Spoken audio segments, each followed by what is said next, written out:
60,000 years ago, people started speaking.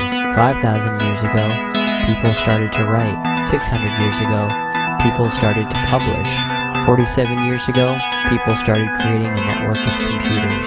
It's fair to say that the two of us had the primary involvement in the creation of the Internet's design.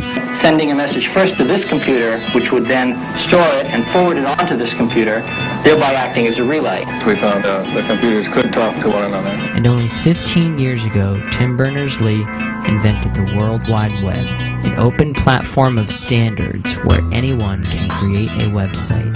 And in this open platform, growth was explosive.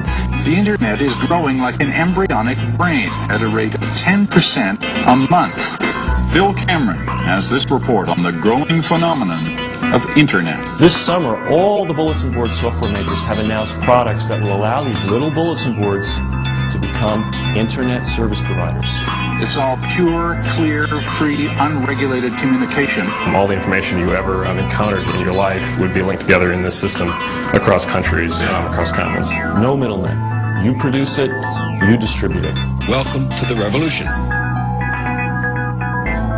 I'm worried that this will end in the USA. Every day, as more and more citizens learn about the issue of net neutrality, they realize that the Internet, as they know it, is very much at risk. The notion of a level playing field, or what's called network neutrality, is under siege by powerful industries trying to tilt the field to their advantage. Wait, what? The Internet is at stake? How could something so firmly planted in reality disappear? Well, let's take a step back. The technology to build newspapers could facilitate the construction of a press for about $10,000 in current dollars.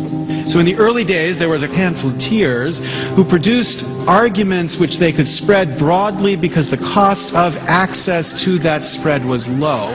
But that cost changed dramatically, where by the time of the Civil War, the cost in current dollars of running a newspaper was about $2.5 million. Once commercialized, newspapers became a one-directional medium, no longer benefiting from the contributions of everyone. In the 1920s, radio was a common technology, in the sense that an extraordinary range of people were radio broadcasters.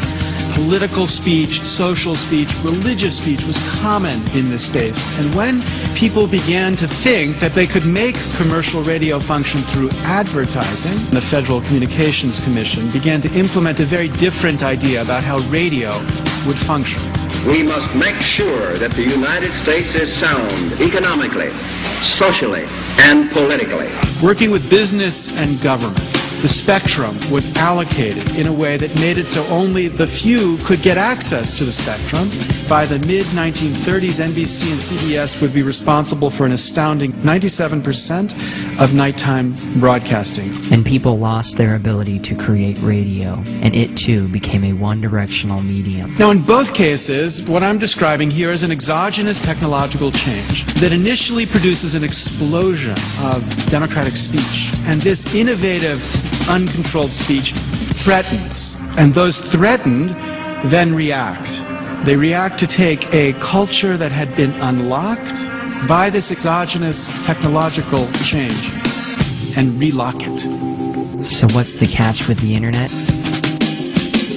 Your connection. By the year 2006, our research shows that 86 million households should have been wired with fiber, i.e., the majority of the United States. The reason why it didn't get built is because none of the regulators stepped up to the plate and held the phone companies accountable. Phone companies took $25 billion in tax write-offs, while revenues soared 128%. But they didn't build the fiber network they promised. Call waiting, call forwarding, caller ID cost about a penny to offer. They charge $5.30. All of that is profit now. Under the old regime, they would have to return all the extra money. They wouldn't be allowed to keep these profits. Under the old regulations, the phone companies were required to pour those profits back into their networks. Instead, they've been planning an entirely different system. By the time fiber speeds finally get to the home, they want to be in control of the ways you can use it. Their first step was removing net neutrality in 2005. Since August of 2005, telephone company executives have been saying, there are pipes. We built those pipes.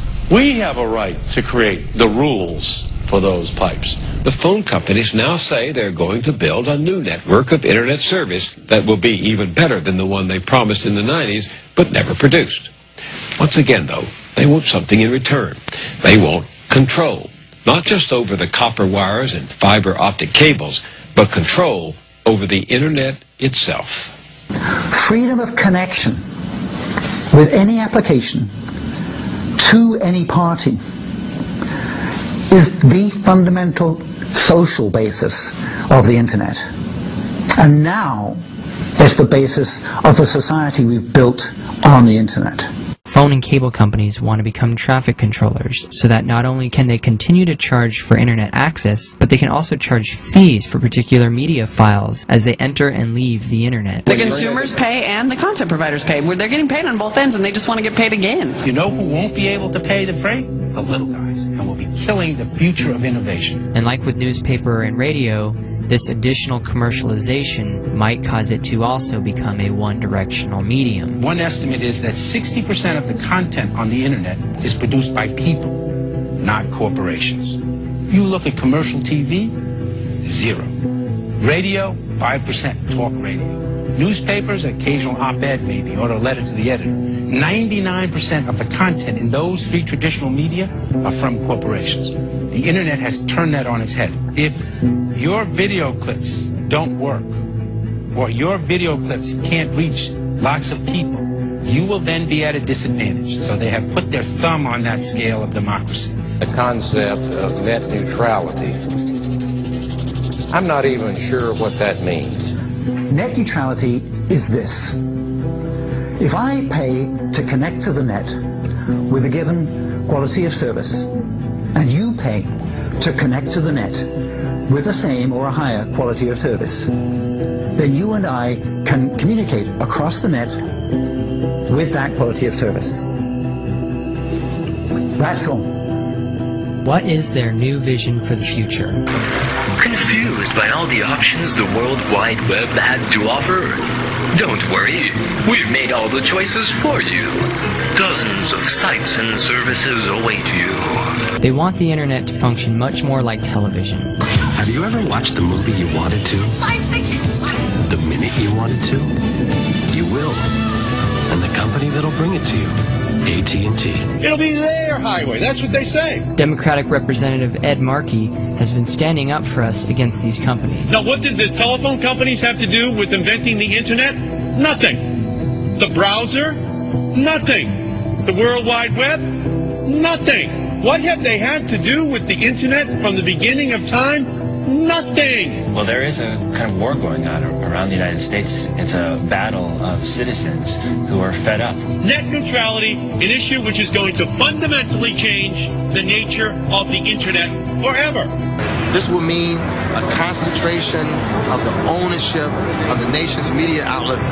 All of the independent media on the internet is going to get shut down. It'll be their highway, that's what they say. That is a threat to our democracy. We got a serious problem. Regulation of the mass communication. You can't do that thing, man. I thought this was a free country. I'm only 15. I thought we had freedom of speech. Is that they want to deliver their own content, so there's a sort of a huge conflict of interest. You have the keys to communication in your hands. You are responsible for whether we hear what's going on in this country right now.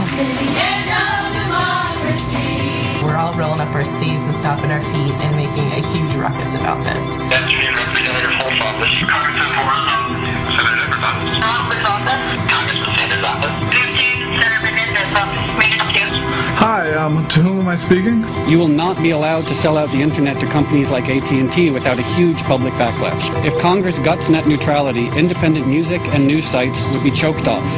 Consumer choice will be limited and the internet will become a private toll road auctioned off by companies like AT&T. Emails to everybody that I know. This is in regards to supporting network neutrality. Just let him know that I think this is an issue that's probably going to have a big say in young voters. And thank you very much. Take care. Bye-bye. Bye. Okay.